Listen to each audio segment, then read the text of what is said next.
All right, slicers, I've got the tip for you, but guess what? I don't know why you slice. There is no golden rule, some silver bullet to help you stop from slicing. I kind of need to see what you're doing, but I will give you a little tip that might help you. Okay, I know you guys are all self-medicating out there. I wish you'd come to an instructor, but this could be the reason. I see a lot of you guys, when you get to the first tee, you didn't have time to hit balls because you were running out of the house, had to get the kids to school, and you grab two clubs and you start swinging them to stretch out. And you swing them, and that's great. Oh man, I'm stretching out those muscles. Then you grab your driver.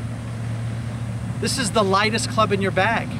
This is like softball. You just swung a bat with a donut on it, and now to make your bat feel light. But guess what? You don't want your club to feel light, because when it's light, you can't feel the club head.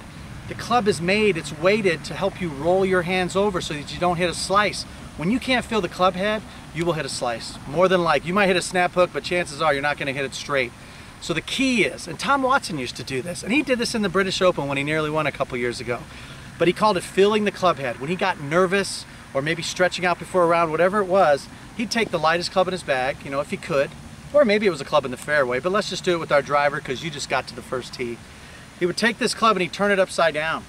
He'd grab it this way and he'd just take about 5 swings. You know, here in the whoosh, just loosen it up a little bit, because now when I flip the club over, it feels heavier, not lighter.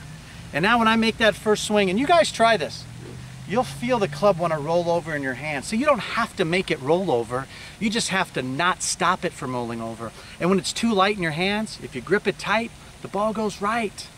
All right, so you got to feel the club head. So try that, whether before your round, whether you're in a tough position in the middle of the fairway and you're getting nervous, or you're just not swinging very well. Flip the club over, take some practice swings, at least 5, preferably 10, then flip the club over, feel the club head, and you'll hit it better. That's just one fix of the slice. You'll have to see more videos for the other stuff.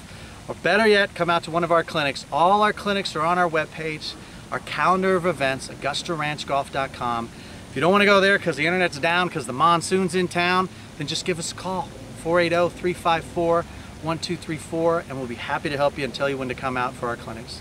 We hope to see you soon, and we'll fix that slice because the homeowners out here are pissed.